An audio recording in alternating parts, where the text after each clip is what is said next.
আসসালামু আলাইকুম রহমতুল্লাহ বরাকাত। আলহামদুলিল্লাহ ওসসালাতু ওয়াসসালামু আলা রাসূলিল্লাহ বাদ। সুপ্রিয় দর্শক, নিজের কোরবানির পশু নিজে জবাই করা উত্তম।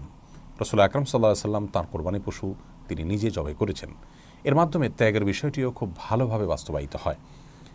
আমাদের সমাজের অনেক মানুষ মনে করেন যে কোরবানির পশু জবাই করতে বোধ হয় অনেক দোয়া দরুদ পাঠ করতে হয়, অনেক নিয়ম কানুন আছে, সেজন্য নিজে করাটাকে রিস্কি মনে করেন এবং কোনো হুজুর বা অন্য কারোর মাধ্যমে কোরবানি করিয়ে থাকেন।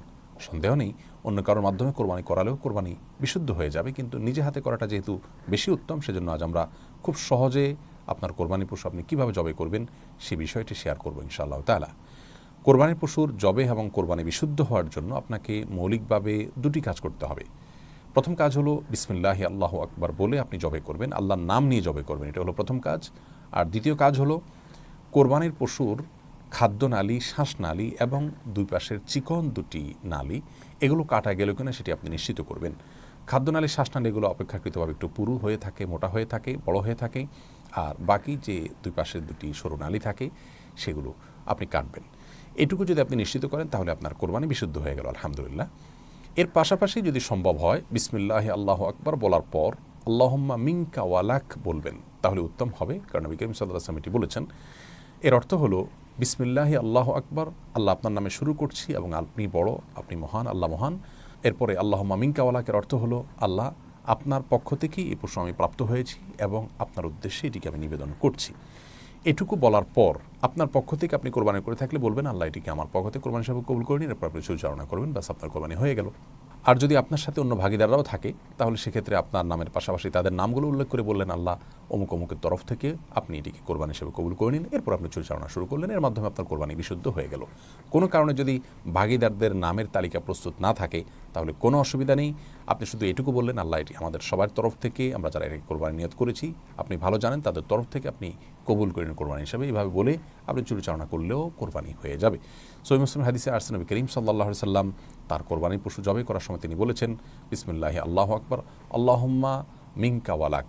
আরও বলেছেন আল্লাহুম্মা তাকাব্বালহু মিন মুহাম্মদ ওয়া মিন আলি মুহাম্মদ ওয়া মিন উম্মতি মুহাম্মদ, যার অর্থ হলো আল্লাহ এই কোরবানির পশুকে আপনি মুহাম্মদের তরফ থেকে, তার পরিবার এবং মুহাম্মদের তরফ থেকে আপনি কবুল করে নিন। ঠিক একইভাবে আমরাও যাদের তরফ থেকে কোরবানি করছি তাদের তরফ থেকে কবুল হওয়ার দোয়া করে এরপরে আমরা পরিচালনা শুরু করলে কোরবানি বিশুদ্ধ হয়ে যাবে। খুবই সহজ।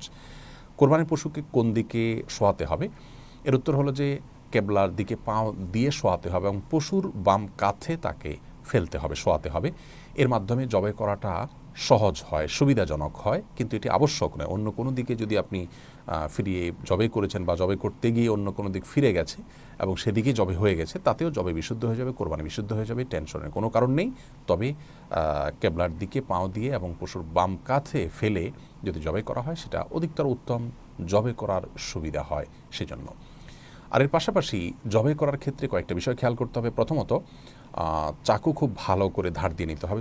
মুসলিমের হাদিসে নবী করিম সাল্লাল্লাহু আলাইহি ওয়াসাল্লাম এটি নির্দেশ করেছেন যাতে অহেতুক পোছাতে পোছাতে পশুকে কষ্ট দেওয়া না হয়, এবং একটি পশুর সামনে আরেকটি পশুকে যথাসম্ভব কোরবানি না দিতে পারলে উত্তম, কারণ এতে তারা কষ্ট অনুভব করে। অহেতুক একটা পশুকে কষ্ট দেওয়ার কোনো কারণ থাকতে পারে না। অনেকে জবের পর ছোট্ট একটা চাকু দিয়ে গলায় খোঁচাতে থাকেন। এভাবে যদি খোঁচানো হয় তাহলে অনেক ক্ষেত্রে কোরবানির পশুর গোশত খাওয়াটাই হারাম হয়ে যেতে পারে, জবেটাই অশুদ্ধ হয়ে যেতে পারে। এই জন্য জবের পর স্বাভাবিকভাবে তার প্রাণ বের হওয়া পর্যন্ত অপেক্ষা করবেন, কোনো চাকু দিয়ে খোঁচানো যাবে না। অনেকে পশু সম্পূর্ণ নিস্তেজ হওয়ার আগে তার চামড়া ছেলা শুরু করেন, অনেকে রক কাটা শুরু করেন, এই কাজগুলো অনুচিত কাজ। পশুর প্রতি অকারণে অমানবিক হওয়া যাবে না। আল্লাহ তাআলা আমাদের জন্য পশুর গোশতকে হালাল করেছেন, এর মানে এই নয় যে আমরা যাচ্ছে তা তাদের প্রতি আচরণ করব। আল্লাহ তাআলা আমাদেরকে নিজের পশু নিজে শুদ্ধভাবে সুন্দররূপে কোরবানি করার তৌফিক দান করুন।